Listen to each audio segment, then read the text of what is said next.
ಅಲ್ಲ ಮಗ ಏನಾಗ್ತಿದೆ IPL ಅಲ್ಲಿ 200 ಸ್ಕೋರ್ಗಳು ಬರೋದೇನೆ ಒಂಥರ ರೇರ್ ಆಗಿ ಹೋಗ್ಬಿಟ್ಟಿತ್ತು IPL ಅಲ್ಲಿ. ಈ ಹಿಂದೆ 200 ಹೊಡೆದ್ರೆ ಅವನ ಅಜ್ಜಿ ನೆಕ್ಸ್ಟ್ ಲೆವೆಲ್ ಬ್ಯಾಟಿಂಗ್, ಅವನ ಅಜ್ಜಿ ಸೈಕ್ ಬ್ಯಾಟಿಂಗ್ ಅಂತ ಹೇಳ್ತಾ ಇದ್ವಿ. ಬಟ್ ಇವಾಗ 250 ಆ ಒಂದು ಲಿಮಿಟ್ ಏನಿದೆ, ಆ ಒಂದು ಥ್ರೆಶೋಲ್ಡ್ ಏನಿದೆ ಅದನ್ನ ಮೇಲ್ಗಡೆ ಇನ್ನ ರೀಚ್ ಮಾಡಿಸಿ ಇಟ್ಟಿದ್ದಾರೆ ಇವಾಗ ಬ್ಯಾಟ್ರಿಗಳು. 250 ಹೊಡಿಬೇಕು ಗುರು ಮಿನಿಮಮ್ ಅನ್ನೋ ತರ ತೋರಿಸ್ಕೊಂಡು ಕೊಡ್ತಾ ಇದ್ದಾರೆ ಗುರು. ಎಲ್ಲಿವರೆಗೂ ಹೋಗ್ತಾ ಇದೆ IPL ಇದು 8ನೇ ಬಾರಿ 250ನ ಹೊಡಿತಾ ಇರೋದು. ಇಲ್ಲಿ ನೋಡಿ 247 ಹೊಡೆದಿದ್ದಾರೆ, 257, 247. ಏನ್ ಗುರು ಮುಂಬೈ ಇಂಡಿಯನ್ಸ್ ಇದು 2ನೇ ಬಾರಿ 240+ ಹೊಡಿತಾರೆ. ಚೇಸ್ ಮಾಡ್ಬೇಕಾದ್ರೆ 240+ ಹೊಡೆದಿದ್ದಾರೆ. ಬಟ್ ಅನ್ಸಕ್ಸಸ್ಫುಲ್ ಆಗಿದ್ರೆ ಕೇವಲ 10 ರನ್ನಿಂದ ಸೋತಿರೋದು ಗುರು. ಮುಂಚೆ ಆಗಿದ್ರೆ 250+ ಎಲ್ಲ ಹೊಡಿತಾನೆ ಒಂದು ಹ್ಯೂಜ್ ಮಾರ್ಜಿನ್ ವಿಕ್ಟ್ರಿ ಕಾದಿದೆ ಅಂತ ಅನ್ಕೊಂತಿದ್ವಿ. ಬಟ್ ಅದು ಕೂಡ ಸೇಫ್ ಇಲ್ಲ. 10 run just matter of 4 and 6 ಅಷ್ಟೇ. ಅದೇನೋ ಬಂದಿತ್ತು ಮುಂಬೈ ಇಂಡಿಯನ್ಸ್ ಮ್ಯಾಚ್ ಕೈ ಆಗಿಸ್ಕೊಂಡಿರೋರು. ಬಟ್ ಅನ್ಸಕ್ಸಸ್ಫುಲ್ ರನ್ ಚೇಸ್ ಆಗಿದ್ದು ಮುಂಬೈ ಇಂಡಿಯನ್ಸ್. ನನ್ನ ಸಕ್ಸಸ್ಫುಲ್ ರನ್ ಚೇಸ್ ಆಯಿತು ಅಂದರೆ ಇವತ್ತು ಅನ್ಸಕ್ಸಸ್ಫುಲ್ ಆಗಿದ್ದು. ಇವತ್ತು ಯಾರು ಚೇಸ್ ಆಗೋಗ್ಬಿಡಿತ್ತು ಅಂತಂದರೆ ಅವನ ಅಜ್ಜಿ ಏನು ಗುರು ಇದು IPL ಅನ್ನೋ ಹತ್ರ ಇರ್ತಿತ್ತು. ಬಟ್ ಆದರೂ ಏನು ಗುರು ಇದು IPL ಅನ್ನೋ ಥರನೇ ಆಗಿದೆ ಇವಾಗ. ಯಾಕಂದರೆ ಆ ರೇಂಜಿಗೆ ಚಚ್ತಾ ಇರೋದು ಹಿಡ್ಕೊಂಡು ಬ್ಯಾಟರ್ಸ್ಗಳು ಬೌಲರ್ಸ್ಗಳಿಗಂತೂ ಊಸ್ಟ್ ಮಾಡಾಕ್ಬಿಟ್ಟಿದ್ದಾರೆ. ನೆನ್ನೆನೇ ಊಸ್ಟ್ ಅಂತ ಹೇಳಿದೆ. ಇವತ್ತು ಮತ್ತೆ ಅದೇ ನೆನ್ನೆ ನೋಡ್ದಂಗೆ ಇತ್ತು ಮ್ಯಾಚ್. ಇವತ್ತು ನೆನ್ನೆ ಅಷ್ಟೊಂದು ಬೇಜಾನ್ 6ಗಳು ಬಂತು. ಆ ರೇಂಜ್ಗೆ ಹೋಗಿಲ್ಲ ಅಂದರೂ ಅದೇ ಇವತ್ತಿನ ಮ್ಯಾಚ್ ನೆನ್ನೆ ಮ್ಯಾಚ್ಗಿಂತ ಏನು ಕಮ್ಮಿ ಏನಿರಲಿಲ್ಲ. ಒಟ್ಟಲ್ಲಿ ಒಂಥರ ಡಿಮ್ಮಿ ಲೇಟ್ಗಳು ಅಷ್ಟೇನೆ. ನೋಡಿನೇ ಒಂಥರ 250+ ಸ್ಕೋರ್ನ ಒಂಥರ ಬೋರ್ ಆಗ್ತಾ ಇದೆ ನಮಗೆ. ನಾವು 170 180 ಆ ಸ್ಕೋರ್ಗಳೆಲ್ಲ ನೋಡೇ ಒಂಥರ ಜಮಾನ ಹೋಗ್ಬಿಟ್ಟಿದೆ ಅನ್ನೋ ಫೀಲ್ ಬರ್ತಾ ಇದೆ. ಆ ಒಂದು ಕಾಂಪಿಟೇಷನ್ ಹೆಂಗಿರ್ತಿತ್ತು ಸಿಕ್ಕಾಪಟ್ಟೆ ಅಂದರೆ ಮಿಡ್ಲ್ ಓವರ್ಸಲ್ಲಿ ಒಂಥರ ಕನ್ಸಲ್ಟೇಷನ್ ಮಾಡ್ಕೊಂಡು ಆಡೋ ಅಂಥದ್ದು ಹೆಂಗಿತ್ತು. ಸೊ ಇವಾಗ ಮಿಡ್ಲ್ ಓವರ್ಸಲ್ಲೂ ಕೂಡ ಆಟ ಆಗ್ತದೆ. ಯಾವುದು ಪವರ್ ಪ್ಲೇ ಯಾವುದು ಮಿಡ್ಲ್ ಓವರ್ ಅಂತಲೇ ಗೊತ್ತಾಗ್ತಿಲ್ಲ. ಆ ರೇಂಜಿಗೆ ತಿಕ್ಕಾಟ, ಹೊಡೆದಾಟ, ಉಜ್ಜಾಟ ಬ್ಯಾಟರ್ಸ್ಗಳಿಂದ ಬೌಲರ್ಸ್ಗಳ ಮೇಲೆ ದರ್ಪ. ಅವನ ಅಜ್ಜಿ ಭಯ ಅನ್ನೋದೇ ಇಲ್ಲ ಬ್ಯಾಟರ್ಸ್ಗಳಿಗೆ. ಅವನ ಏನು ಸಾರಿ ಒಂದು ಸ್ವಲ್ಪ ಏನೋ ಫ್ಲೋಲ್ ಹೇಳ್ತಾ ಇದ್ದೀರಿ. ಅವನ ಅಜ್ಜಿ ಯಾವುದೇ ಬೌಲರ್ ಬಂದರೂ ಕೂಡ ಹಾಕೊಂಡು ವಾಂಚ್ತೀವಿ ಗುರು ಅನ್ನೋ ಒಂದು ಇಂಟೆಂಟಲ್ಲಿ ಆಡ್ತಾ ಇದ್ದಾರೆ ಬ್ಯಾಟರ್ಸ್ಗಳು. ಏನು ಮಾಡೋಣ ಗುರು ಪಾಪ ಬೌಲರ್ಸ್ಗಳಿಗೆ ಏನು ಇಲ್ಲ ಬೌಲರ್ಸ್ಗಳಿಗೆ. ಬುಮ್ರಾಗೆ ನೋಡಿ 35 ರನ್ ವಾಂಚಿದ್ದಾರೆ. ಅಲ್ಲಿ ಬುಮ್ರಾ ಸಿಕ್ಕಾಪಟ್ಟೆ ಎಕನಾಮಿಕಲ್ ಆಗಿ ಬೌಲಿಂಗ್ ಮಾಡೋರು, ಅವ್ರಿಗೆ 35 ರನ್ ವಾಂಚಿದ್ದಾರೆ. ಇನ್ನು ಬೇರೆಯವ್ರಿಗೆ ಕೇಳ್ತೀರಾ ಅಲ್ಲಿ ಇವು ಕುಡಿಗೆ ಹಾಕೊಂಡು ತತ್ಕಾಕ್ಬಿಟ್ರು 68 ರನ್ನು ಚಚ್ಚಿ ಕೆಡಬಿಟ್ರು ಮುಂಬೈ ಇಂಡಿಯನ್ಸ್. ಹಾರ್ದಿಕ್ ಪಾಂಡ್ಯಗಂತೂ 2 ಓವರ್ಗೆ 41, 20 ಮೇಲಿದೆ ಅವ್ರದ್ದು. ಏನು ಗುರುದು ಎಕಾನಮಿ ನೋಡ್ತಂದ್ರೆ ಹಂಗೆ ಹೋಗ್ತಾ ಇದೆ ಎಲ್ಲ ಕಿತ್ಕೊಂಡು ಬೌಲರ್ಸ್ಗಳದು. 10 ಎಕಾನಮಿ ಇತ್ತು ಅಂದರೆ ಅವರೇ ಪಂಟ್ರೋ ಬೌಲರ್, ಪುಡಾಂಗ್ ಬೌಲರ್ ಅಂತ ಹೇಳಬೇಕು.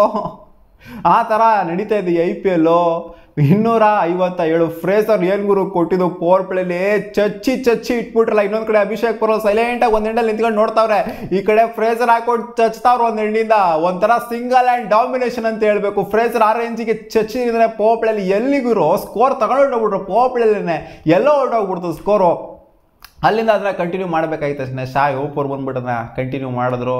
ಹಂಗೆ ಯಾರು ತಾನೇ ಹೊಡೆದಿಲ್ಲ ಗುರು ಇವತ್ತು. ಅವ್ರ ಕಡೆ ಎಲ್ಲರೂ ಸಖತ್ತಾಗಿ ಪರ್ಫಾರ್ಮ್ ಮಾಡಿದ್ರೆ. ರಿಷಬ್ ಪಂತ್ ಕೂಡ ಒಂದು ಡಿಸೆಂಟ್ ಕಾಂಟ್ರಿಬ್ಯೂಷನ್ ಕೊಟ್ಟರು. ಸ್ಟೆಪ್ಸನ್ 48 ಓವರ್ ಆಲ್ 257 ಬಸ್ ನಂಬರು ಹೊಡೆದಿದ್ರು. ಇದನ್ನ ಚೇಸ್ ಮಾಡೋದಕ್ಕೆ ಅಂತ ಬರ್ತಾರೆ ಮುಂಬೈ ಇಂಡಿಯನ್ಸ್. ಇನಿಷಿಯಲಿನೇ ಆಘಾತ 3 ವಿಕೆಟ್ನ ಬೇಗ ಕಳ್ಕೊಂಡ್ರು. ರೋಹಿತ್ ಶರ್ಮಾ ಬೇಗನೆ ಅರ್ಲಿ ಔಟ್ ಆದರು, ಸಿಂಗಲ್ ಡಿಜಿಟ್ಗೆ ಔಟ್ ಆದರು. ರೋಹಿತ್ ಶರ್ಮಾ ಇತ್ತು ಅಂದರೆ ಮ್ಯಾಚ್ ಇಲ್ಲ ಆಗಿರೋ ನಮ್ಗೆ ಏನಿದೆ ಅಂತ ಮುಂಬೈ ಇಂಡಿಯನ್ಸ್ ಅನ್ಕೊಂಡರು. ರೋಹಿತ್ ಶರ್ಮಾ ಮತ್ತು ಸೂರ್ಯ ಇರೋವರೆಗೂ ಮ್ಯಾಚ್ ನಮ್ಮದೇ ಅಂತ ಅನ್ಕೊಂಡರು. ಬಟ್ ಇವರಿಬ್ಬರು ಬೇಗನೆ ಔಟ್ ಆಗಿದ್ದರಿಂದ ಇಶಾನ್ ಕಿಶನ್ ಬಿಡಿ ಅವರು ಬೇಗನೆ ಔಟ್ 20 ಔಟ್ ಆದರು. ಈ ಕಡೆ 20+ ಔಟ್ ಸೂರ್ಯಕುಮಾರ್ ಯಾದವ್. ಅಷ್ಟೊಂದು ಹೆವಿ ಕಾಂಟ್ರಿಬ್ಯೂಷನ್ ಬರಲಿಲ್ಲ. ಅದೇ ಟಾಪ್ 3 ಇಂದ ಒಂದು ಹೆವಿ ಪಾರ್ಟ್ನರ್ಶಿಪ್ ಬೇಕಾಗಿತ್ತು. ಅಟ್ಲೀಸ್ಟ್ ಒಂದು 50-50 ಬೇಕಾಗಿತ್ತು. ಅಲ್ಲಿ ಬರಲಿಲ್ಲ. ಅಲ್ಲೇ ವಿಕೆಟ್ಸ್ನ ಬೇಗ ಕಳ್ಕೊಂಡಿದ್ರೆ ಒಂದು ಸ್ವಲ್ಪ ಬ್ಯಾಕ್ ಫುಟ್ ಉಳ್ಕೊಂಡ್ರು. ಬಟ್ ಆದರೂ ಕೂಡ ಟಾಪ್ 3 ಬೇಗ ಕಳ್ಕೊಂಡ್ರು ಕೂಡ ಮುಂಬೈ ಇಂಡಿಯನ್ಸ್ ಜಸ್ಟ್ 10ರಿಂದ ಸೋತಿದ್ದಾರೆ ಅಂತಂದರೆ ಇದನ್ನ ಮೆಚ್ಕೊಳ್ಳೇಬೇಕು. ಮುಂಬೈ ಇಂಡಿಯನ್ಸ್ ಬ್ಯಾಟಿಂಗ್ ಪರ್ಫಾರ್ಮೆನ್ಸ್ ಇವತ್ತೇನೋ ಹಾರ್ದಿಕ್ ಪಾಂಡ್ಯ ವಿಚಿತ್ರವಾಗಿ ಆಡಿದ್ರು ಗುರು. ಯೂಶಲಿ ಹಾರ್ದಿಕ್ ಪಾಂಡ್ಯ ಸ್ಲೋ ಆಗಿ ಆಡೋದನ್ನ ನೋಡಿದ್ದೀವಿ ಈ IPL ಅಲ್ಲಿ. ಬಟ್ ಹಾರ್ದಿಕ್ ಪಾಂಡ್ಯ ಒಂದು ಸ್ವಲ್ಪ ಅಗ್ರೆಸಿವ್ ಆಗಿ ಕಾಣಿಸ್ಕೊಂಡ್ರು. ತಿಲಕ್ ವರ್ಮಾ ಅವರ ಪರ್ಫಾರ್ಮೆನ್ಸ್ನ ಮೆಚ್ಕೋಬೇಕು. ಯಾಕಂದರೆ ತಿಲಕ್ ವರ್ಮಾ ಅಲ್ಲಿ ಅರ್ಲಿ ವಿಕೆಟ್ಸ್ 3 ವಿಕೆಟ್ ಬಿದ್ದಾಗಿಂದ ನಿಂತ್ಕೊಂಡು ಆಲ್ಮೋಸ್ಟ್ ಕಡೆವರೆಗೂ ಆಡ್ದವ್ರು. ಔಟ್ ಆದರೂ ಇಲ್ಲ ಅಂತಲ್ಲ, ಬಟ್ ಆದರೂ ಆಲ್ಮೋಸ್ಟ್ ಕಡೆವರೆಗೂ ತೊಗೊಂಬಂದು ಕೊಟ್ಟರು ಮ್ಯಾಚ್ನ. ಹಾರ್ದಿಕ್ ಪಾಂಡ್ಯ ಅವರ ಪರ್ಫಾರ್ಮೆನ್ಸ್, ತಿಲಕ್ ವರ್ಮಾ ಅವರ ಪರ್ಫಾರ್ಮೆನ್ಸ್, ಟಿಮ್ ಡೇವಿಡ್ ಅವರ ಪರ್ಫಾರ್ಮೆನ್ಸ್ನ ಮೆಚ್ಕೊಳ್ಳೇಬೇಕು. ಚೆನ್ನಾಗಿ ಆಡಿದ್ರು. ಕಡೆವರೆಗೂ ತೊಗೊಂಬರ್ಬೇಕು ಅಂತಂದರೆ ಮ್ಯಾಚ್ನ 10ರಿಂದ ಸೋಲ್ಬೇಕು ಅಂತಂದರೆ ಅದಕ್ಕೆ ಈ 3 ಜನದ ಬ್ಯಾಟಿಂಗ್ ಪರ್ಫಾರ್ಮೆನ್ಸ್ನೇ ಕಾರಣ. ಬಟ್ ಅಲ್ಟಿಮೇಟ್ಲಿ 10ರಿಂದ ಸೋತ್ರ, 1ರಿಂದ ಸೋತರು ಸೋಲೆ, 10ರಿಂದ ಸೋತರು ಸೋಲೆನೇ. ಅದೆಷ್ಟೇ ಹೊಡೆದಿರಲಿ 300 ಹೊಡೆದಿರಲಿ ಒಂಥರ ಇದೆಲ್ಲ ನೋಡ್ತು ಅಂದರೆ 300 ಸೇಫ್ ಅಲ್ಲ ಅಂತ ಅನ್ನಿಸುತ್ತೆ. 300 ಹೊಡಿತಾರೆ ಅಂತ ಅನ್ನಿಸ್ತಿದೆ ಈ ಒಂದು ಟೂರ್ನಮೆಂಟಲ್ಲಿ. ಆ ಥರ ತಗೊಂಡೋಗ್ತಾ ಇದೆ ಗುರು ಈ ಟೂರ್ನಮೆಂಟು. ಅಜ್ಜಿ ಪಾಪ ಬೌಲರ್ಸ್ಗಳಿಗಂತೂ ಏನು ಹೇಳ್ತೀರಾ. ಮುಖೇಶ್ ಕುಮಾರ್ ಪಾಪ 3 ವಿಕೆಟ್ ತೆಗೆದ್ರು. ಅವ್ರಿಗೂ ಹಾಕೊಂಡು ವಾಂಚಿದ್ರು. ಆಲ್ಮೋಸ್ಟ್ 59 60 ರನ್ ಹೊಡೆಸ್ಕೊಂಡಿದ್ದಾರೆ ಅವರು ಮುಖೇಶ್ ಕುಮಾರು. ಖಲೀಲ್ ಅಹ್ಮದ್ ಅವರು ಕೂಡ ಚೆನ್ನಾಗಿ ಬೌಲಿಂಗ್ ಮಾಡಿ ಇನಿಷಿಯಲ್ ಅರ್ಲಿ ಬ್ರೇಕ್ಸ್ನ ತೊಗೊಂಬಂದು ಕೊಟ್ಟಿದ್ದು. ಖಲೀಲ್ ಅಹ್ಮದ್ 2 ವಿಕೆಟ್ ಬಿದ್ದಿದ್ದು ಅವರಿಗೆ. ಇವತ್ತು ಸಖತ್ ಸ್ಪೆಲ್ಲ ಮಾಡಿದ್ದು ಅವ್ರ ಹೆಸರೇನು ಗುರು, ರಸಿಕು ರಸಿಕ್ ಸಖತ್ ಸ್ಪೆಲ್ಲ ಮಾಡಿದೆ, ಎಕಾನಾಮಿಕಲ್ ಆಗಿ ಬೌಲಿಂಗ್ ಮಾಡೋದ್ರ ಜೊತೆಗೆ 3 ವಿಕೆಟ್ನ ಕೂಡ ತೆಗೆದಿದ್ದು ಸಖತ್ ಬೌಲಿಂಗ್ ಅವ್ರದ್ದಂತೂ. ಸೊ ಅವರ ಕಾಂಟ್ರಿಬ್ಯೂಷನ್ ಇಲ್ಲ ಅಂದರೆ ಈ ಮ್ಯಾಚ್ ನನ್ನ ಪ್ರಕಾರ ಎತ್ಕೊಂಡು ಹೋಗಿರೋ ಮುಂಬೈ ಇಂಡಿಯನ್ಸ್ ಎಲ್ಲರೂ. ಯಾಕಂದರೆ ಸಿಕ್ಕಾಪಟ್ಟೆ ಕ್ಲೋಸ್ ಗೇಮ್ ಇದೆ, 10 ರನ್ನಿಂದ ಸೋಲೋದು ಅಂತ ಅಂದರೆ.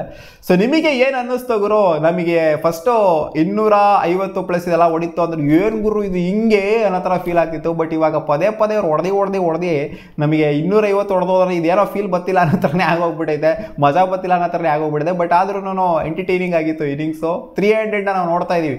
ಈ ಇಂಪ್ಯಾಕ್ಟ್ ಪ್ಲೇಯರ್ ರೋಲ್ ಇರೋವ್ರಿಗೂ 300 ಪಕ್ಕ ಬರುತ್ತೆ ಅಂತ ಅನ್ಕೊಂಡಿದ್ವಿ ಟೂರ್ನಮೆಂಟಲ್ಲಿ. ಕಾದು ನೋಡೋಣ ಏನೇನು ಆಗುತ್ತೆ ಅಂತ. ಒಟ್ಟಲ್ಲಿ ಫ್ಲಾಟ್ ಟ್ರ್ಯಾಕ್ನ ರೆಡಿ ಮಾಡಿದ್ರು ಇವರು. ಪಾಪ ಬೌಲರ್ಸ್ಗಳನ್ನ ನೋಡ್ರೆ ನನಗೇ ಬೇಜಾರಾಗುತ್ತೆ. ಪಾಪ ಇನ್ನು ಬೌಲರ್ಸ್ಗಳಿಗೆ ಯಾವ ರೇಂಜಿಗೆ ಬೇಜಾರಾಗುತ್ತೆ ಅಂತ ಗೊತ್ತಿಲ್ಲ. ಸಿಕ್ಕಾಪಟ್ಟೆ ಫ್ಲಾಟ್ ಟ್ರ್ಯಾಕು, ಅದರಲ್ಲಿ ಈ ಥರ ಎಲ್ಲ ರೂಲ್ಸ್ಗಳನ್ನೆಲ್ಲ ಇಟ್ಟರು ಅಂತಂದರೆ ಪಾಪ ಎಲ್ಲಿಗೆ ಹೋಗಬೇಕು ಬೌಲರ್ಸ್ಗಳು. ಕಾಮೆಂಟಲ್ಲಿ ಹಾಕಿ ನಿಮ್ಗೆ ಏನು ಅನಿಸ್ತು ಇವತ್ತಿನ ಮ್ಯಾಚ್ ಅಂತ. ಸಿಗೋಣ ಮುಂದಿನ ವಿಡಿಯೋದಲ್ಲಿ. ಬಾ.